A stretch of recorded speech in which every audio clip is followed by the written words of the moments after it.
Cindy. Hey, how you doing, man? Doing good. How you doing? Good. Right here. Right there. Joan. We have a little family reunion in the front there. I think it goes without saying that this is actually the title of the talk today and not the one that you might have seen on the flyer. That was a mistake, but I think it was a fortuitous mistake because it helps to illustrate the need for the kind of presentation, the kind of lecture, and the kind of education that I promote at Ramapough College where I work. We need this because it's so easy for us to be complacent about what has for so long been a part of the dominant culture. And I'm afraid you're looking at an example of somebody who could pass as a member of the dominant culture. Though I don't feel all that domineering, it is by color alone. And this is a big part of what we're dealing with. And this is a part of what we're going to talk about today. But before we get into it, I'll tell you a little story. You heard me say I was a storyteller.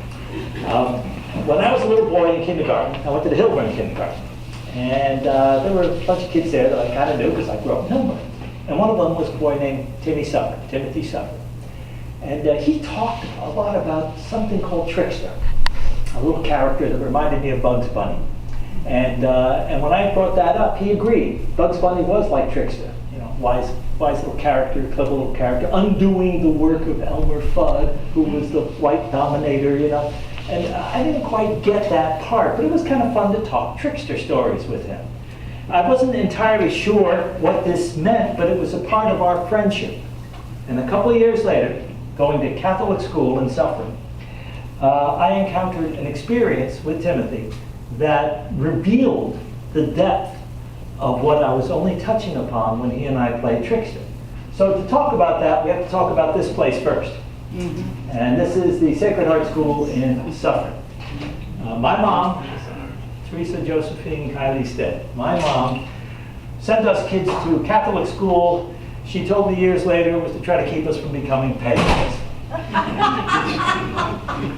She more or less failed. More or less, because we did not become the good Catholics that she believed we ought to become. We became more or less something else. We'll go into that later. So we went to Catholic school. And in Catholic school, one of the things that happens is you learn about confession. And when I was 7 years old, we had our first confessions. And it's an important time. It's an important time.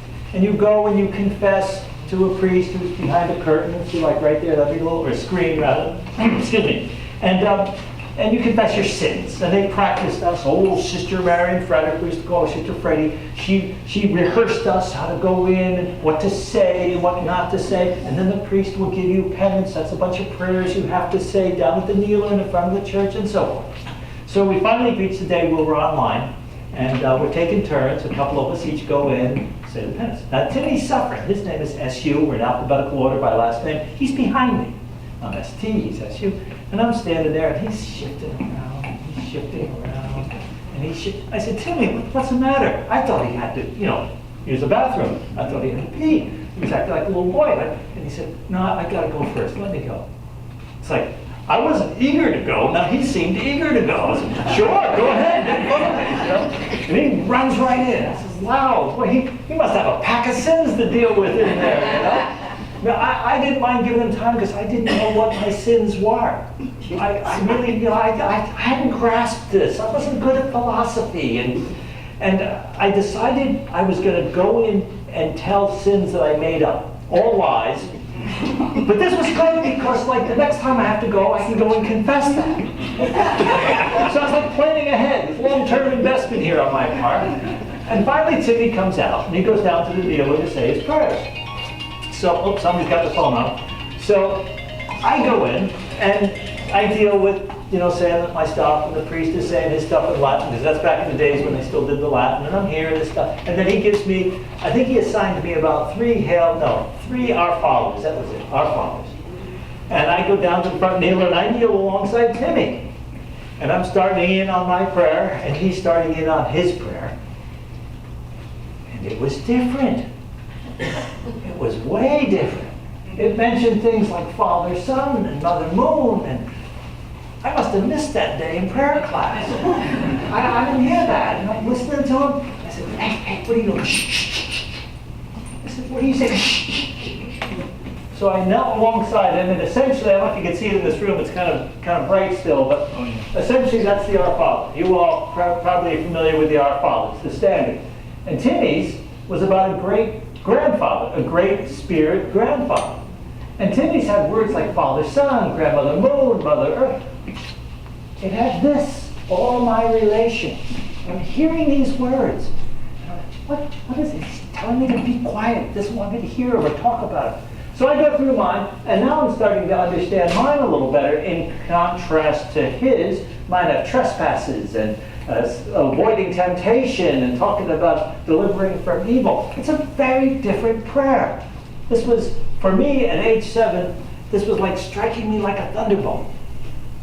I was realizing that we were kneeling alongside each other and we were representing two very different worlds. I played with him since kindergarten, but now 3 years later, that trickster stuff is really about a very different world, and I live right next to it.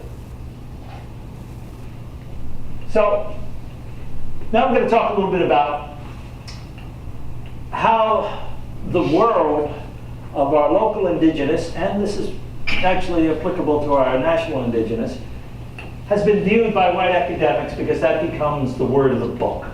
All right? So here we have Herbert Kraft and Dr. David Oestreicher. And Herbert Kraft worked for years on a book called Lenape, Delaware Indian Heritage, as you can see there. And it came from an earlier book about Lenape, said Lenapehoking. And the reason David Oestreicher is in the picture is because before Kraft could finish his master thesis, he passes on. And so this fellow here, who was more or less his assistant, wraps it up. The last chapter is his, so that brings it up to date. Okay? Yeah. Both these men are dismissive of the Ramapough Lenape heritage today. Both these men do not believe there are Ramapough among us today. And this is the book, this big one here, is the book that is considered the authoritative anthology. Let that sink in for a second. And of course, what that brings up is our friend David Cohen. I shouldn't put those two words in the same sentence. Amen. He produced, God bless you, he produces the Ramapough Mountain People in 1974. And he identified some free blacks, some mulatto ancestry as he identifies it. He offers little documentation on what he refers to as a Amerindian background. He's in the picture below. He promised to pursue the native roots of our local Ramapoughs. I know this because I've talked with them. And instead he fell back on an earlier hearsay, the myth of the ancestry, the stuff that had been spewed out by white dominant culture. This man in the book, this is him here, this man in this book says he lived for a year among the Ramapough. Whoa, it implies he went out to the Midwest and hung out in some teepee somewhere with a bunch of savage buffalo hunters or something. You know, he was such a good sociologist. He lived among the Ramapough. Wait a minute, we all live among the Ramapough. I'll be damned, right? But no, he had this whole other thing going on. He did this in the 60s, okay? Lived among the Ramapough. Anybody here know who Vivian DeGroat is? There you go, there you go, there you go. She told me that he rented a room in her house for a year. I said, I'll be damned. I said, Vivian, how often did he stay there? Oh, I don't know, 6 or 7 days. In a year. But you see, if you rent it for the year, you can say you lived there for the year. He came and went. He wove his way through the community. But he didn't. Okay, so that's the first piece that you can kick out from under his so-called authoritative structure. But let's look at it even a little closer. So, before we do that, I want to mention a few of the other authors who have taken their shot. This is Julian Salomon, and he published the work. You can see it there, The Indians of the Lower Hudson Region. He's more sympathetic, but he too believed that their heritage was fragmented. When I interviewed him in around 1980, he said, oh, it would be very hard for them to identify who they are. And I said, can you repeat that sentence? It's sort of an interesting sentence. You're saying these people will have a hard time identifying who they are. What happened to them? And he said, well, no, I don't mean that. I mean who they were. I said, but Julian, you just said who they are. But you see, that's the contradiction that white academics get themselves into. Now, Solomon references the work of Frank Speck. So I dug deep in the 80s when I was doing this work originally into Frank Speck's work. And he was a trained anthropologist. He studied the Ramapoughs in the early 20th century, as you can see here, and he identified that the people living in the Ramapough Hills closer to the Hudson were more white than those living in the Ramapough, beyond the Ramapough Valley on the western side of the hills. What's important here is he never doesn't identify them as native. They're all native. It's just some of these natives closer to the Hudson, the folks that were living up in, say, Woodtown and Sandy Fields and Laytontown and places like that, essentially Harriman State Park.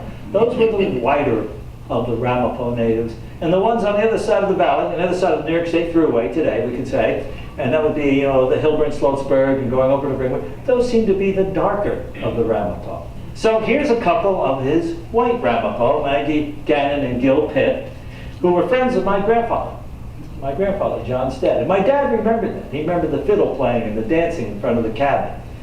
And they would be some of his white Ramapoughs. And here's a photograph that Pat Osterhout gave me, Grandpa Brooks and George Osterhout. And they're two of Speck's not so white natives. These two pictures are taken right around the same year.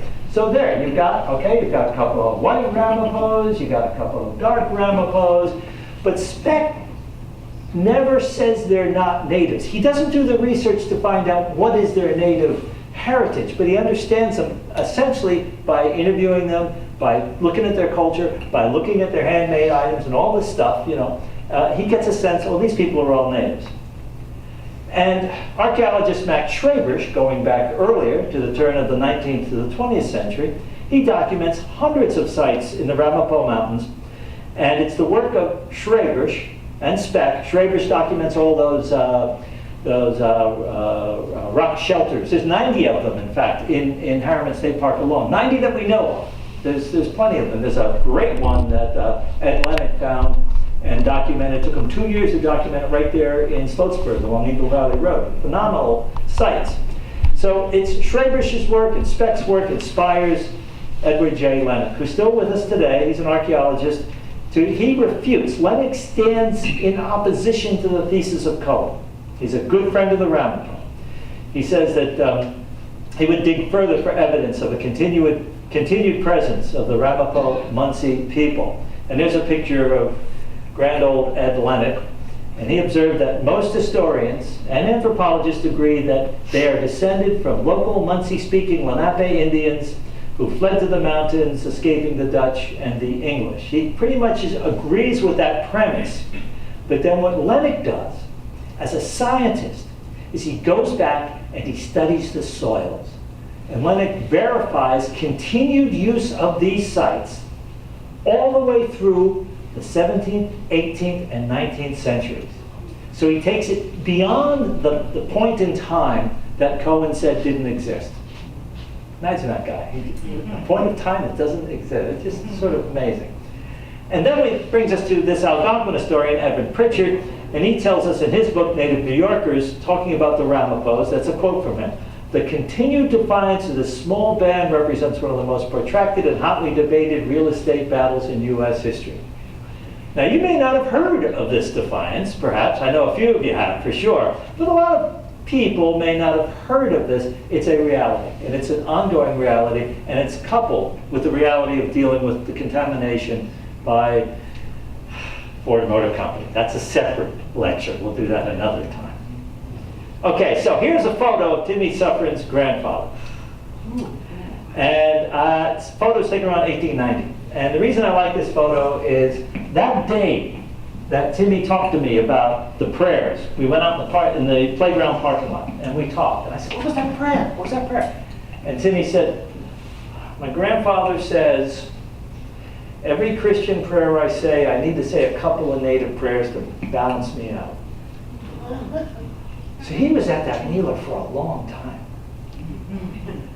Not because he had a big heap of sins, but because he had a lot of praying to do. Now, Sister Freddie was in the back of the church, and she was fit to be tied. All the little ducklings were around her, except for Timmy. He's up at the kneeler, whipping away on those prayers. Obviously, he's her real sinner. So when finally he gets up and he comes back, she whacks him on the back of the head. You know, he's the bad boy. We get out in the parking lot. I said, what was that? And he told me the prayer. It was the prayer I showed you. And I kind of like, it was a shock to the senses. I'm 7 years old. So we got off the school bus that day and he brought me over to his house. And I met this man, but I met him in the early 1960s. He was an old man sitting on the back stoop. And he looked at me. I'd never met him before. And he looked at me and he said, "You're a Stead." Oh, well, okay. And he said, "You're a waltz boy." I know the other ones. That should tell you something. Right? And I said, okay. And he started to call me Woodsy. He was the first person to really do that a lot. And that's because that was my dad's nickname when he was a boy, because this man was an adult when he was a boy. And we got into a little bit of a conversation, and I, at one point, I was a kid, I didn't know better, I said, "So are you a real Indian?" And he said, "Let me tell you something, Woodsy. There's a lot of white people in this village, and they're not near as white as they think they are."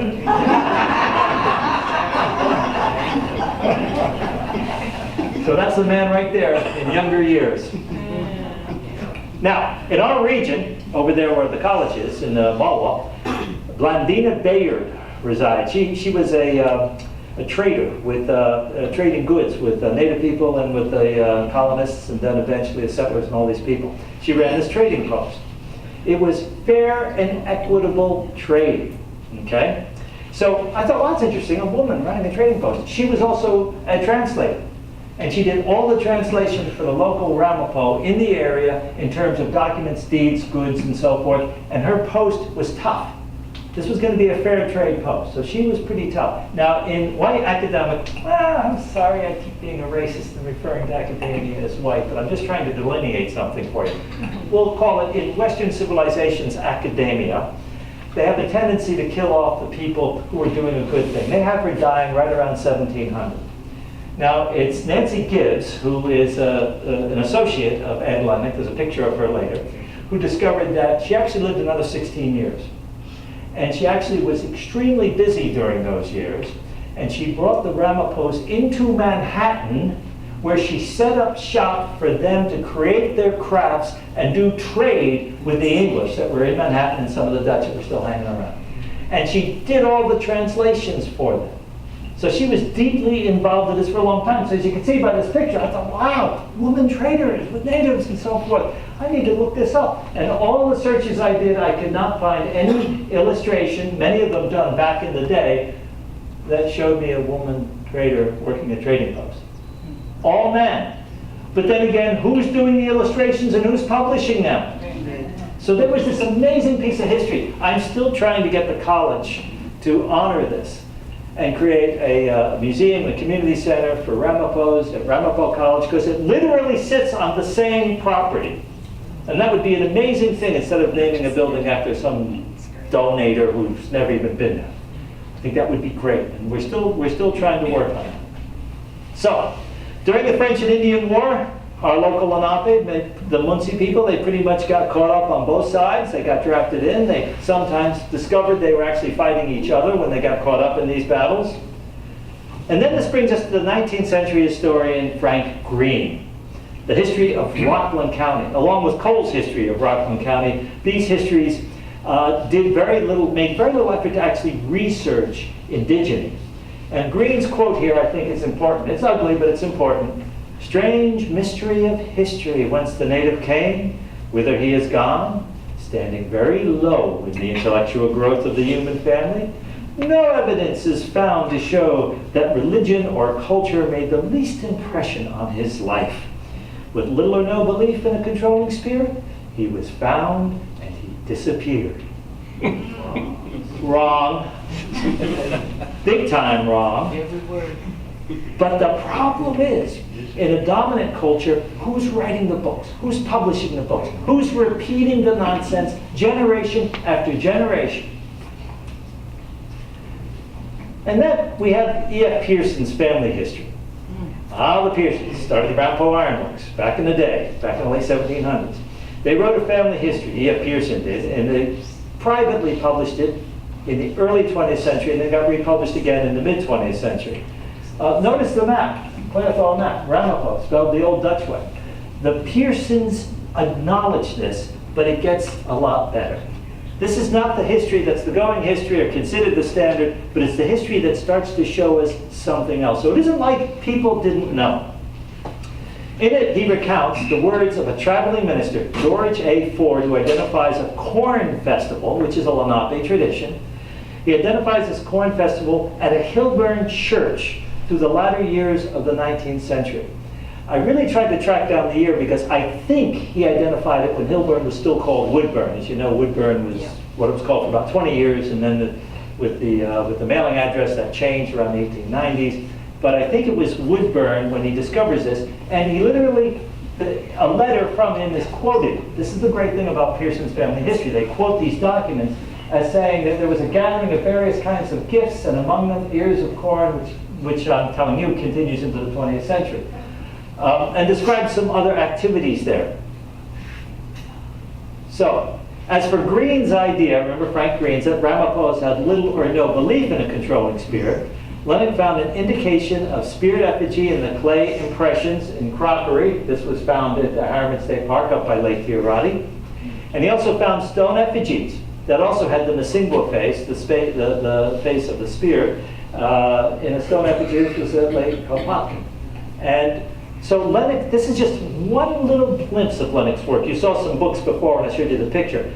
In every book that Lennox published, he just published another one again. In every book, he continues to pile on the evidence of not just historic presence, this is important, continued presence. He continues to do this. Lennox is in his 90s now, and he's still doing this work. So, continued use of that representation, the Masingwa spirit guide, Ed found to be yet another indicator Ramapoughs have maintained significant portions of their culture. And this is over in Mulwa at the Sweetwater camp, over there opposite the college. So we have this woman, Linda Dayou Smith, in her classic work, Decolonizing Methodologies, published in '99. And she argues that the Western model, the one I keep referring to as the white model, she argues the Western model considers indigenous people as specimens, not as humans. And in a world that considers people to be a specimen, story matters little. But genetic testing matters a lot. That's one of the key problems. Because if you have to prove who you are by a drop of blood that gives you a percentile, that's not really who you are. Scientifically, it's a glimpse into your biology, but it's not really who you are. Story is key here. So, the Ramapoughs, like most indigenous nations, speak an alternative language, telling alternative histories, as Smith has noted, sharing an alternative knowledge. And this is an amazing photograph. Cindy, there you are. I thought so. There's Cindy Fountain, and she's got these two writers on either side of her. This is an Orange County writer, Pat Klein. She's a great author. I'm sure we have some of her books here in the Goshen Library. She's a good educator, particularly of young audiences. And oh, well, be darn, there's Ben McGrath. Some people may be familiar with Ben McGrath. He's an interesting young man, an earnest and sincere young man who set out to write a sincere documentation of the unfortunate episode of Amo Man and what happened, a whole nother story, what happened of the killing of man. And but McGrath had editors at the New Yorker. Oh, yes, you know the New Yorker, the wonderful neoliberal institution that is so progressive and kind to all those who are downtrodden. Not. The editors rewrote the article, McGrath took the hit, and nobody likes him anymore. Because what they insisted on doing was putting in material in the article that McGrath agreed would not go in there. Again, like the Cohen thing. If you make an agreement with folks, it might help if you keep it. Some of you may not know this, but Ben was offered a tremendous book deal after the article was published, because Manhattan has its head up its tuchus. And he was literally offered, I believe, a $20,000 advance to do the book. And of course he just turned them down, because he knew that he traipsed over a line that was inappropriate. For a young man with a young family, that was a big move. So, story is germane to native country, and I asked my dad, there he is, that's my dad Walt, about Timothy's prayers when I came home after meeting Grandpa suffering. And Walt told me that, he didn't say it right off, he takes his time when he delivers anything, but he said that when he was a young man, his friend Yellow Dog, some of you may know Yellow Dog as Fred Ferguson, that was Yellow Dog in Hilburn. And he said Yellow Dog told Walt that he was of deer lineage. Deer lineage. That's what he told him. So I said, what does that mean? And Walt said, well, I don't know. But eventually he let out a little bit more about what he knows. The reason Yellow Dog said this is that when they went hunting, Walt could follow a trail, scent it out, sit by it, and deer would eventually come to check him out. And he said, they are your brothers and sisters. The one that you need to kill will come directly to you. That's what he told him. And when Walt impressed that upon me, I was in the woods, I was a little boy, I was probably about 8 years old, and we saw a deer. And he showed me how to hunt. I was like, whoa, there's a deer. And he sets up the shotgun, and he's ready to take a shot as soon as the deer gets clear of some mountain laurel. Laurel's green right through winter. The deer was behind the laurel. And as the deer came out, had a big white splash along its side. And Walt put the gun down. I said, what's going on? He said, you don't shoot a white deer. They don't taste good? No, you don't shoot them. It's a spirit animal.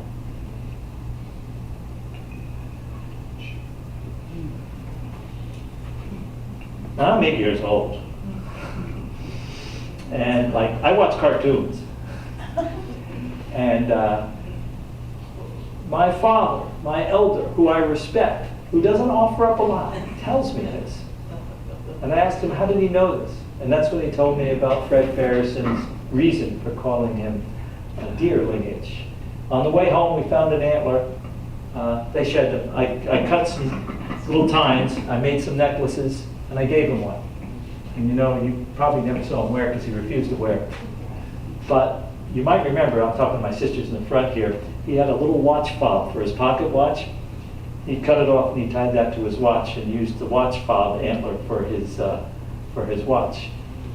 And I asked him, why don't you? Because I'm son of deer, see? And Walt. Sorry. And Walt said, I can't wear that thing. Your Uncle Mal will ride my ass, but I'll go native.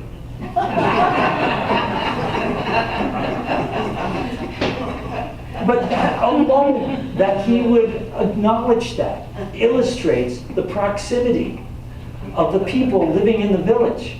White people were picking up on native people's philosophy, on their psychology, on their sense of spirit, and vice versa. There was this shared thing going on. So this brings us to the ugly part, okay? The other thing we had to grow up with was this. Now, this is a publication from 1945, Josephine Emerson's essay on Jackson Whites. And this book, this little book on Jackson Whites, actually I discovered by the late 40s was in every public school library in the Hudson region. That includes all of our places in Orange and Rockland and Ramapough and so forth. Kids in Ringwood saw this book. Kids in Hilburn saw this book to tell them about their origin. This is a reality. This is a reality. So where did she get this myth about slavery and prostitution and all? Well, from this book, which was published earlier, 10 years earlier. It's the origin. Oh, this is the authoritative work. J.C. Storm's work on the origin. And essentially, this book in 1936 set it to pace. Okay, so where does the phrase Jackson Whites actually come from? Historically, it comes from this. I challenge any historian to come here and argue with me about this. I love to argue. Jackson Whites is an expression that came from Andrew Jackson's election. When he ran for president, he had representation from Deep South. And if you were black, you could not vote. But the only way they could know you were black is by looking at you. A lot of people who were not white looked white, so that's why the numbers went up, allegedly, in that election to make him president, and those people were forever referred to as Jackson's Whites. Now, because that became part of the myth, not our Ramapough people, it's nowhere near us yet, but because it became part of the myth, the phrase Jackson's whites continues to float along through the 19th century. So eventually you have Jacks and whites, another way of delineating a mixed community, ethnically mixed community. But then all of a sudden there's this story about a Captain Jackson and a bunch of prostitutes, Revolutionary War, and all this sort of stuff. Well, there must be some source point to that. Okay, guys, this is the fun part. With the origin of Jackson White, Storms, he's a small town newspaper, he's an editor, he establishes, well, he's pretty much a romanticist. That's the word you use for him. I call him something else, but that's pretty much the word that's used for him when they do the biographies on him. He had this photograph of Wild Billy Mann, patriarch of the Klan, he refers to him, in the frontispiece of the book. And he also has a photograph of Billy Mann's house, mud-plastered house, as he puts it. It's unlikely that Storms ever ventured into the mountains, ever met with any tribal members. Even the photographs, I don't think he took. It's unlikely they were taken by others, and they were given to him. What's important to understand is this lack of genuine interest in who the Ramapoughs were. In his mind's eye, there were no Ramapoughs. There were this other category of people he referred to as Jackson Whites. Okay? So, along comes Ann Lutz. Oh, lovely person. She's an English teacher in Ramsey High School during the 30s. And she's a folklorist during the 40s. And, well, she and a friend, Doris Parvin, they collected a lot of folk songs, a lot of children's rhymes, and so forth. And they actually went into the mountains and spent a lot of time with a lot of Ramapoughs back in the 40s. She actually had one of those old-fashioned wire recorders. I saw it. I was in her house in Ramsey in 1980. And it's old style. It's not tape. It's a wire recorder. It's a really interesting thing. And she recorded all of these things. This is important, documented history. This is good. She did a good thing, And she collected these songs and so forth, and early balladeers and everything. And 60 years of collecting, she and her partner. And there she is when I met her in 1980. And I'm interviewing her for a program we're going to do at Finkelstein Library back then. And she tells me that she could not verify the origin stories that Storms had published about Ramapoughs. And when she spoke with Storms in 1938, she told me that between the two of us, he told her, those stories were writer's license. That bears repeating. Storms told Ann Lutz, they were neighbors, that those stories of Jackson Whites and all that stuff are writer's license. Okay, that's the source point. That's the source point for that particular piece of crap. Now, here's the problem. I was recording it, and she found that she was going to talk about this, and she says, can you put that on pause? And of course, you're recording something, you're interviewing, if they want something, so I put it on pause. And then she tells me this.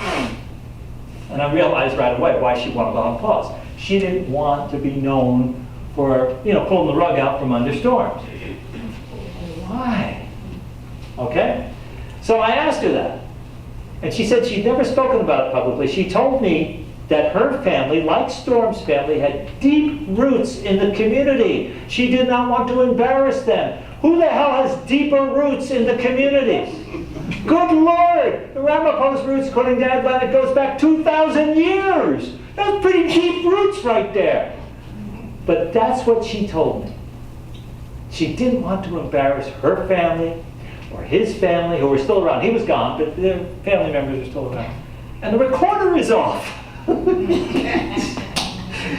So I said to her, but Anne, we're talking thousands of people, a few thousand people, who grew up hearing this tripe for the last so many decades, and their lives so oppressed by this. She got very quiet, and the interview was over, and she never talked to me again. Because I was speaking truth to her power, and that demasculates her power. She didn't come and do the program. I had to do it by myself. She did ask me never to repeat what she told me. So of course the following week I told it to a whole bunch of people. Oh, sorry, there's a picture of her again. That was back in the day with her family. Good old Anne. She told me something. So, at the same period, 1930s, we had M.R. Harrington. He released his book, Dickon Among the Lenape, which in turn was reissued as the Indians of New Jersey. And it's sympathetic portrayal of Lenape culture. It's pretty good. But once again, white academics like to put our indigenous into history, into the past. I kind of call it the dancing with Costner syndrome. You know, they like to shove Native people back there as if there's no connectivity to right here. And it's not a bad book. It's worth reading. And he was a curator, Southwest Museum, LA. He, oddly enough, wrote the book then, even though it was about here, and he was on the other side of the continent. He was an archaeologist, mythologist, historian, sort of like a Jack London character, this man is. You can even see it by his picture there. And it was a good deal of genuine oral history. He did pick up a lot of stuff. He must have talked to a lot of other historians and amalgamated this stuff. His understanding of native regalia is good. He even includes a story about the gambling ceremony with the character that runs around wearing a Masingwa mask, chasing the kids around and so forth. So it's a pretty lively book. Unfortunately, he included a section on the Walamlum, which he calls the Walam Olum, and in so doing, he chronicles yet another white version of Lenape stories, and he claimed it to be the bona fide correct one. That's highly problematic, because all of the symbols in the Walam Olum were fabricated by him. No, not by him, I'm sorry, by Constantine Samuel Rafinesque back in the early 19th century. It turned out to be fake symbols. And in fact, if you read that right there, there was only a few that were associated with Midowin right for the Ojibwa rather, but they're not really comparable to native symbols, but they look an awful lot like white graffiti. And that's essentially what he included in this otherwise fairly good book. So, consider an elder. We're talking an elder up in the woods, we're talking an elder, an esteemed elder among the people, who has lived a life clinging to a narrative and exposing that story, their story, to an academic, like Cohen, like Oestreicher, whoever, to an academic, who in turn reshapes it to suit their own preconceived idea, and then tells it back to the elder, corrected. That's what Cohen did with his Ramapough Mountain people in '74. That's what Oestreicher did with his Reclaiming the Lenape Heritage that was put out in 2000. So it's against this backdrop of academic colonialism that archaeologist Ed Lennox, and there he is on the left, he's with Nancy Gibbs. There's her, that's Nancy Gibbs, the woman who did the great work on Blandina Bayard.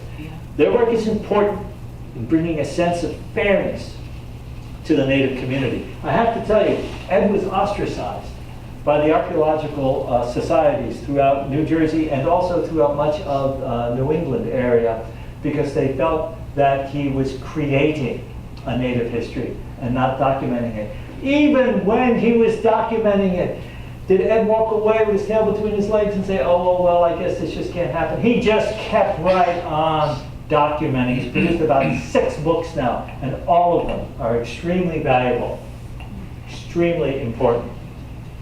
And also is the work of, it is important the work of the nation chief. That's Dwayne Perry. He's there with Charlene DeFries and Richard DeGrove, Ramapough tribal members, tribunal members, you could say, along with being in the front line of the Ford contamination.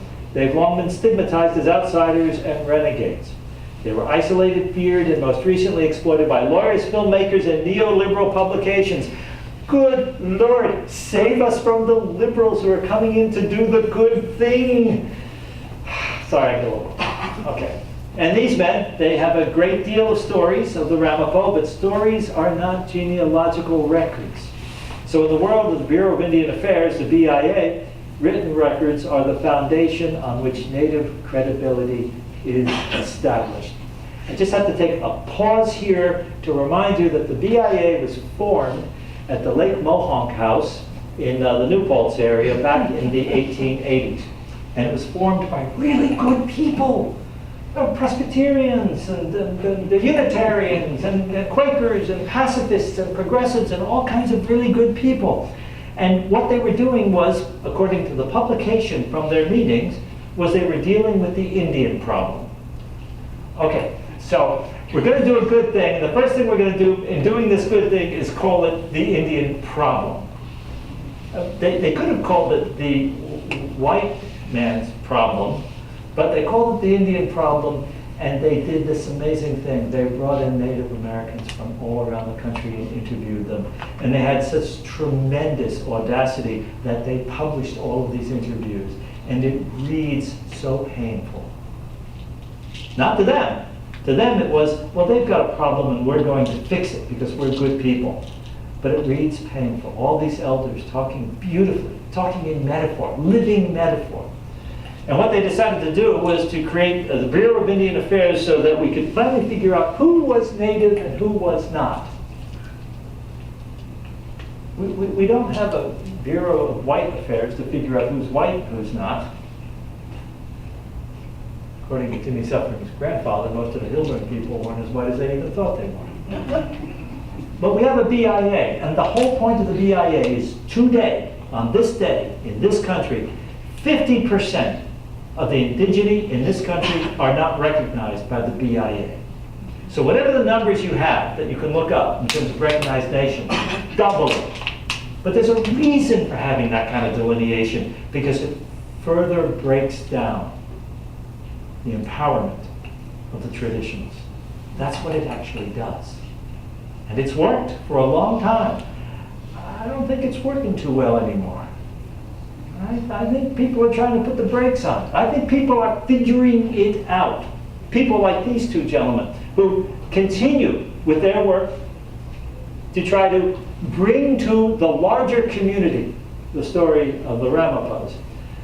Howard Herod, he's a religious studies professor at Vanderbilt, you can see. He writes, transformations in meaning occur when the traditions that were essentially oral performances are reduced to text. That's because written word insists on traveling in one direction. Oration can move all about through time. This is important because what happens in the process of doing this, you can target and you can delineate what you want these words to mean. Black Elk Speaks is a wonderful, wonderful philosophical book, but about half of it Black Elk didn't say. So the real challenge for the scholar is to go back through the book and find the core essence of the prayers, which is doable. I don't think any of what I'm talking about isn't doable. It's just work. The indigene have long relied on traditional storytelling. It's what the elders do. They keep the stories. We've got some good photographs of some well-known elders through the years in the Hillburn and a little bit in the Ringwood, but in the Hillburn area, mostly from these shots. There's, I mentioned Bill Mann before. There he is there. My dad knew him quite well. He used to tell stories to Walt. And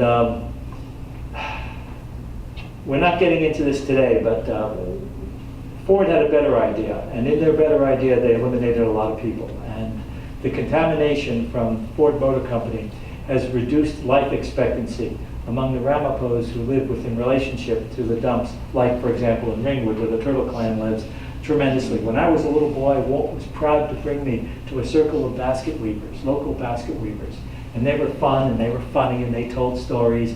And when we left, I said, who are those old men anyway? And he would tell me there's some Ramapoughs and so forth. And he said, how old do you think they are? I said, I don't know, they're your age. And he laughed, and he said, there wasn't a person there that wasn't 100 years old. That's not any longer. To be Ramapough among the Turtle Clan, you're lucky if you get into your 60s without massive illness. That's a reality. And we could, another time, talk about the Federal Environmental Protection Agency and about the crimes that I feel they're guilty of, because nothing appropriate is being done up there. Nothing. It shouldn't be called the Environmental Protection Agency. I think it should be called the EIA. No, the IPA, the Industry Protection Agency. Because essentially that's what the EPA is evolved into. That's another story. But back to our friends. Like a box of old photos, the elders are passing on prematurely. I just told you why. It's so important for us to understand this. It's so important for us to listen, to hear. I have a lot of well-intended colleagues at Ramapough College, But I won't take them into Turtle Clan country until I'm convinced that they're capable of listening. This is so important. Yes? This is my mother in the bottom picture, the second one below that. Really? That's, yeah. Oh, man. Many Oregon people. Did you ever see this picture I before? have that picture. Oh, great. And I'm almost into my 90s, so we still got some of us that are alive. Thank God. God bless you. God bless you. Well, that's great. It's good to have family here, man. This is the last picture. They are a determined people. Their intent is to outlast their detractors. Amen. And they are. They are. Anyway, that's it. Want to do some Q&A or anything? Anybody want to talk? I'm done. This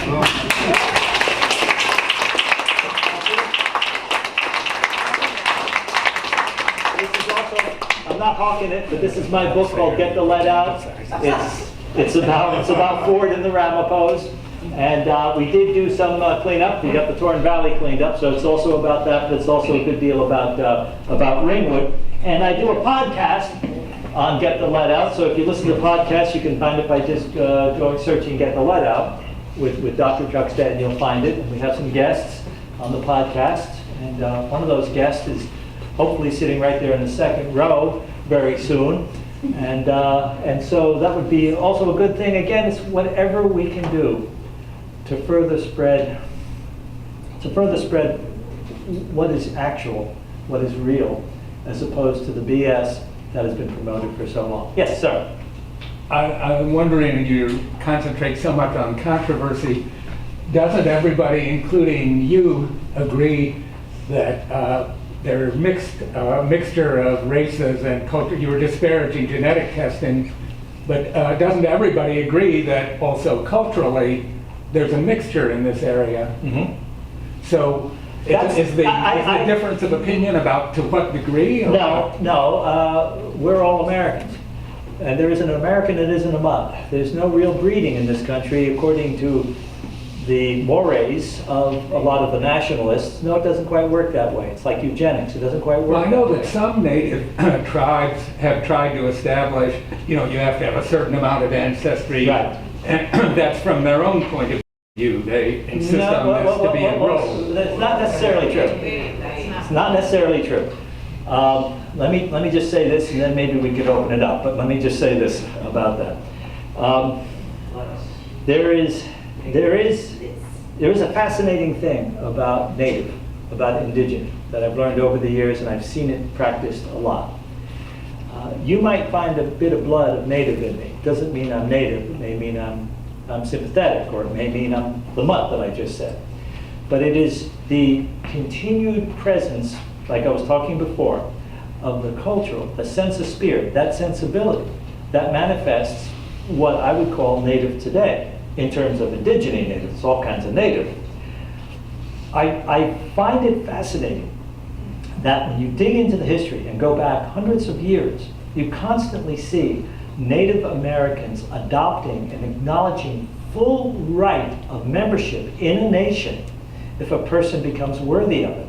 Many runaway slaves became active participants in Native America. Including in this area. Yeah. So in fact, we actually have ascertained Potak Lake in the Ramapough area as one of the areas where there was native encampment and slave encampment, because there were folks who came up on the Underground Railroad that the Pearsons offered work to because they were decent at iron work. And the Pearsons gave them that area to live at because they knew they were in good hands, because the Ramapoughs that were working with them were right there on the same lake. So we actually have this place in the early 1800s where we know the two ethnicities, the two cultures, just fell together comfortably with one another. So yes, there is that sense, but it's the through thread, the narrative thread, that I think maintains the cultural awareness, the presence. Would anybody want to add to that, or agree or disagree with what I'm saying? Cindy?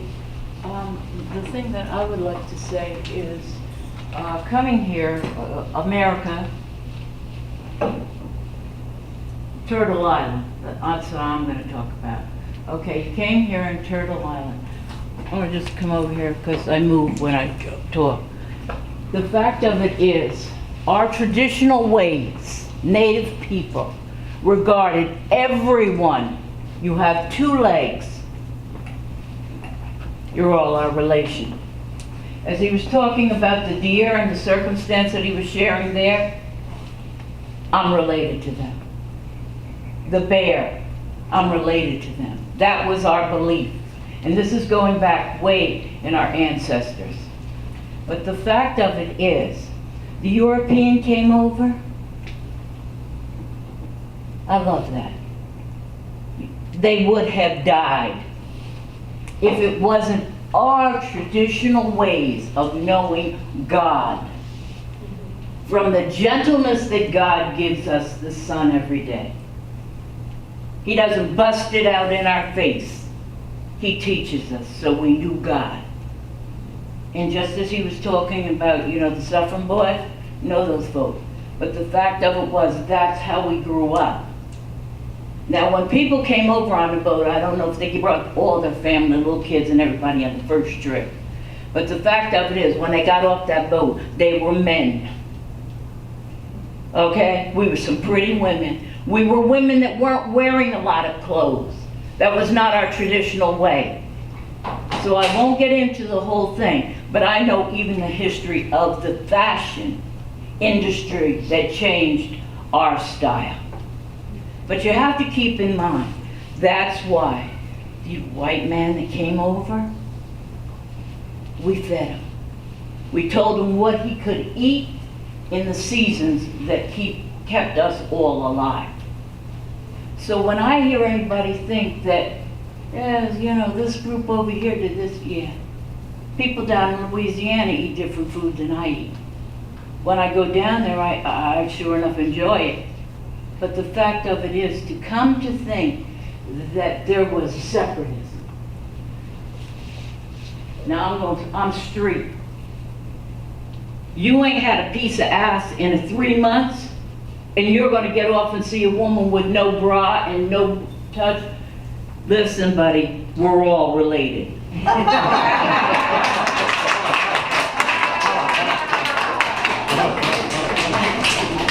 Anybody want to follow that one up? Yes, We're sir. not black people. I'm from Sacramento, and I went into it's a little historical, back in the day, they call Old Sacramento, and they had a lot of beautiful Indian artwork there. I do Indian native eating, and I asked them, could I do that? And that man there, he was not an Indian, but he told me I had to have so much, like he said, I had to have so much Indian in me, proof, before I could even sell it, which was very disappointing, Let me just say another thing about this business of percentiles. Oh, sorry, I got the 2 mics here. That's another Yes. way. I don't know how much. That's another way to eliminate a people. Right. To start insisting there has to be a certain level of percentiles in your lineage is another way to keep checking individuals off the list, and eventually Exactly. you work those numbers down. Exactly. And Yeah. forget it. What do we have? We have a bunch of white people who aren't really white to begin with. I That's what they think they don't are. like feeling like, I understand what you're no, but saying. I don't like feeling like, oh, you want to find out what you are so you can get some free money. That's not why I wanted to know. Right. But it makes, in fact, a few years ago, somebody said, I want to pay for you to find out how much you are. I was like, it's not important to me. I know who my grandfather was. He was Apache. And I came to where, I even told the man that, I was ashamed of my nationality. And, it's like, It's terrible. it's like, it is, it's terrible. It's terrible. I'm So- sorry. That's what it's I'm sorry. Hear what I'm saying? I think that should be, guys, all you white folks. I think that we should really adjust ourselves to being willing and comfortable with the phrase, I'm sorry, on a pretty frequent basis. And mean it. Sorry, he had his hand. And then, A whole different angle on the story, which is very funny to me. I was a leather craftsman.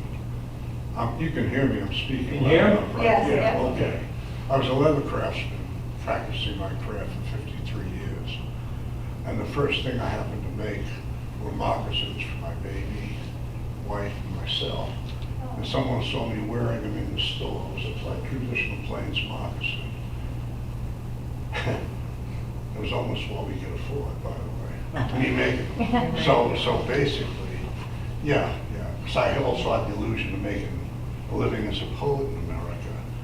I was shooting a rabbit in the morning and we were having it for lunch, and that's how I was making a living.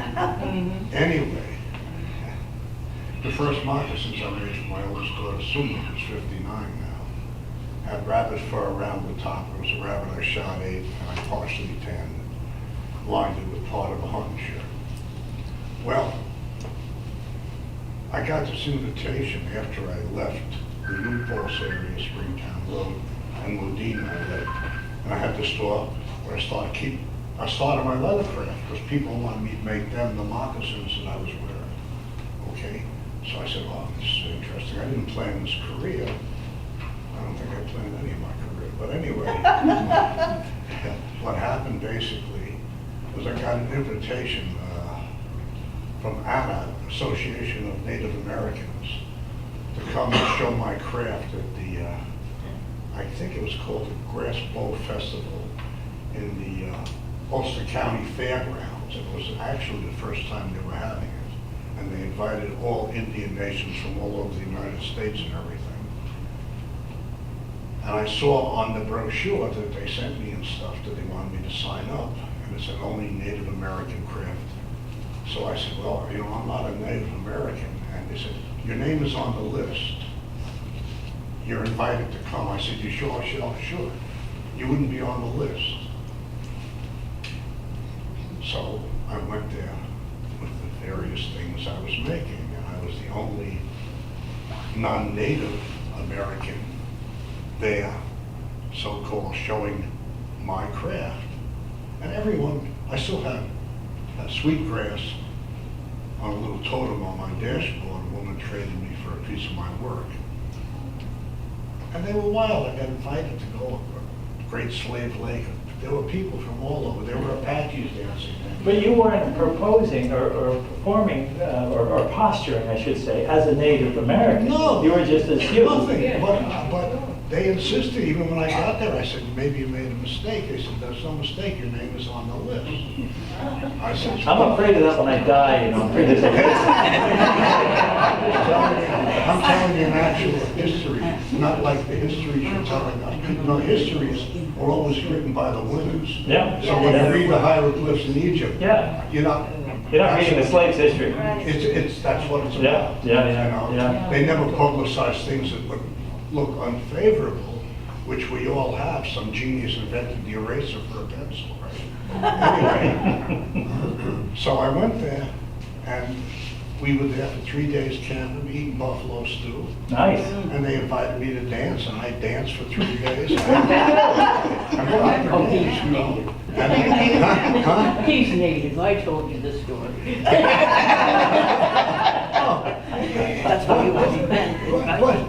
But, and then two older men stopped me, and they said, oh, I don't want to get into this. Okay, That's Yeah, not we're around getting enough. into it. But I just wanted to say something, that they were all inclusive because whoever I am and what I was doing was something that touched everything. And of course, I never forgot it. It's still a visual picture. It's a beautiful picture. Indigeny is inclusive.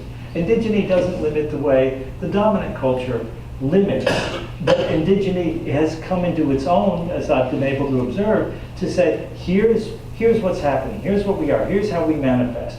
Recognize and acknowledge this. A lot of people who don't really know better, they haven't done their homework, will tell me, well, Christianity was forced upon the Indians. No, that's not quite true. The indigeny had no problem when Christianity came in, because the more the merrier. Welcome to the party, Jesus. That was okay. And the missionaries had a real problem. There's an actual account, a Jesuit account from the Ontario area with the Hurons. The missionaries had a real problem when they went back in the Longhouse and they saw the crucifix next to the corn husks. And they said, well, what the hell? Let's get those with, whoa, that's Corn Mother. She likes Jesus. Because Jesus is okay. Jesus is all right by me. He's all right by her. You know, it can all work. But it's the dominant Yes. group that insists there is one way, it's our way, and that's problematic. I'm sorry, you had No, your... that's fine. I grew up in the generation of television, you know, the 50s, the 60s, when I blame Hollywood for demonizing the Native American. I mean, you could put on a TV show, and you mentioned the word Apache, I would get terrified just to hear the word. And thank God I had the parents that I had. My father would say, that is not true, we have to go find the truth about this, thank God for that. But how many people grew up believing it? And then my father made me delve more into what genocide we committed as Western Europeans against the Native Americans. Yeah. It was pure genocide.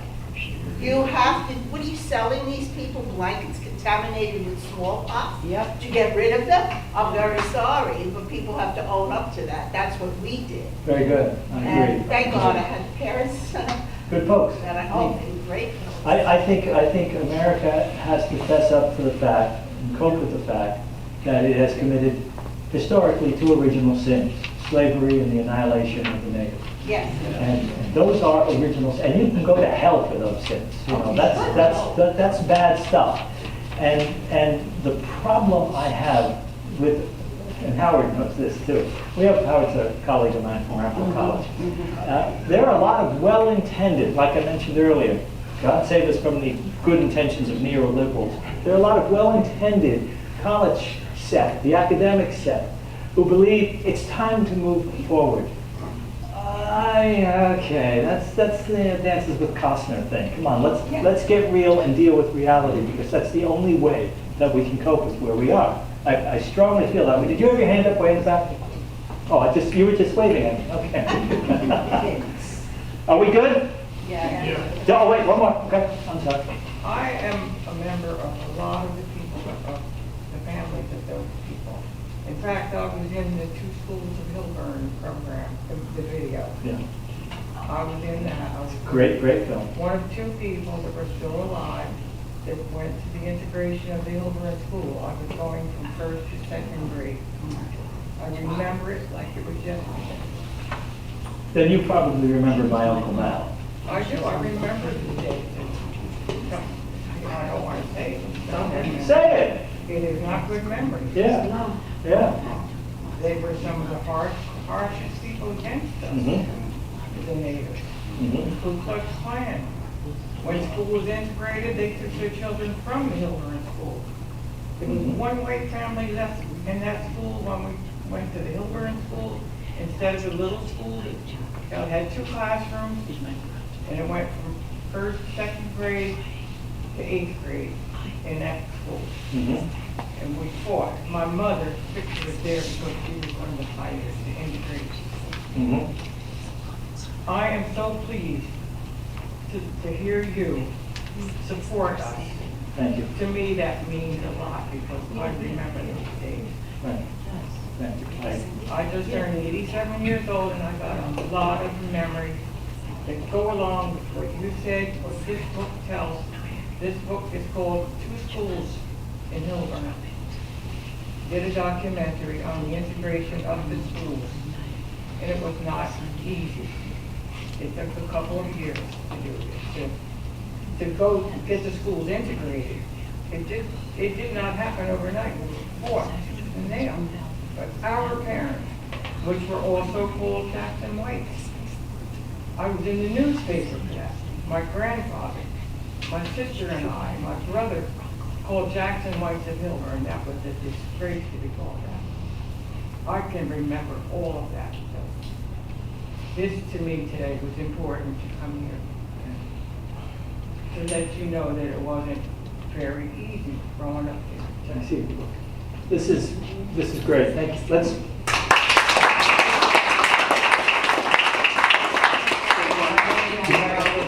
Now, but the girl at the time. And my grandmother is a descendant. She's Ella Lance Suffren. She's a descendant of the Suffren, New York Wow. town. Right, right.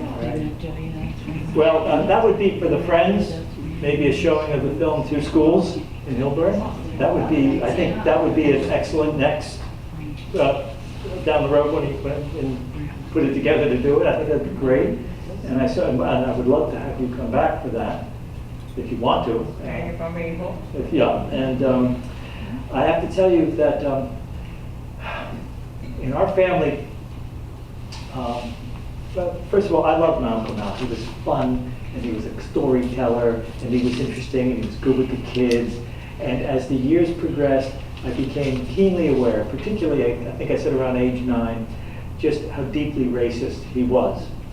And it was hard. I mean, my dad was there too, but Walt was in this strange place because Mal was the overbearing presence, and Walt tried to, you know, quietly acknowledge that, and not like with the antler on the pocket watch and not around the neck, kind of a thing. But I eventually learned about the Two Schools thing, and I eventually learned that Thurgood Marshall, one of his early on civil rights cases, he was there. He came there, and he faced Mal. Mal stood in the doorway with his big white cowboy hat on, with every intention of standing down Thurgood Marshall. Now, I eventually learned that over the years. According to everybody who told me this story. Yeah, I'll show you a picture of that.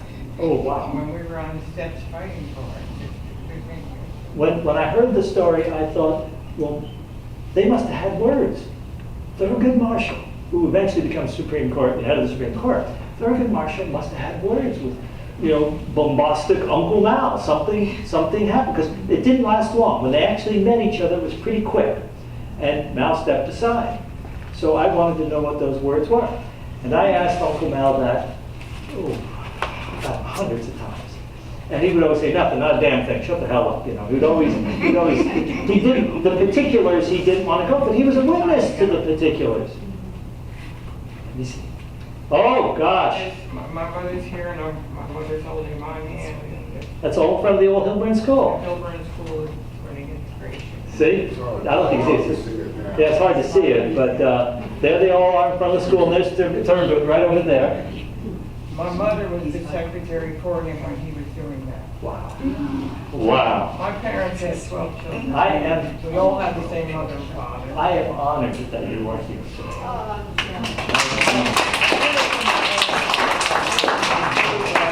For myself.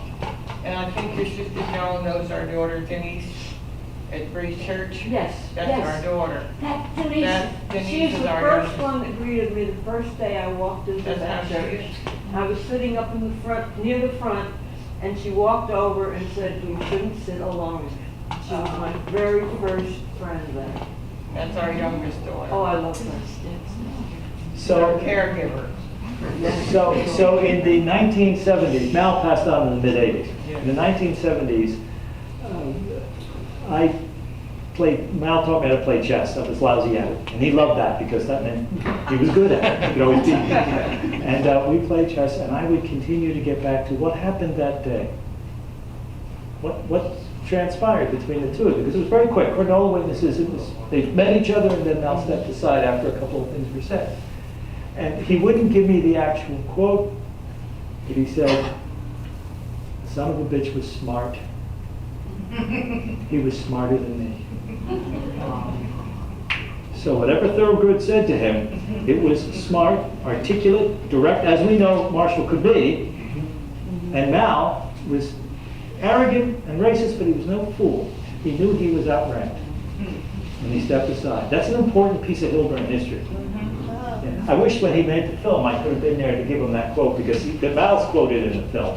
And I wish we could have added that to it. And we did a talk, he and I, the filmmaker and I. Well, they begged me to. I kept saying no, and then someone else called me and said, your mother would be thrilled. Yes. You represented her. And it's very touching for me.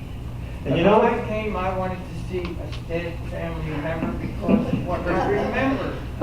And, you know, it's a terrible thing to say, but that's a big thing in my mind, that 6 years old, 7 years old. We knew the names of those that were calling us names and coming after us. And Does this make up for it a little bit? You did, yes, thank you.